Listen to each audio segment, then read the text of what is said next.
Hello, once again. My name is Allan. I'm the Mindalchemist. And one of the things that I found is that when I work with my clients, one of the first questions I ask is what percentage of the soul is present at this time?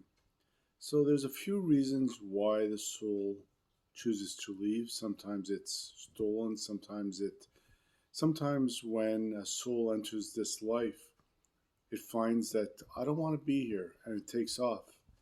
And the person feels afterwards that they are broken. They grow up feeling that things just don't feel right. Sometimes, due to trauma, sadness, depression, the soul could also leave the body. So, if you're experiencing some kind of issue where you feel you are not yourself, check what percentage of your original soul is still present and see if 100% of your soul is present.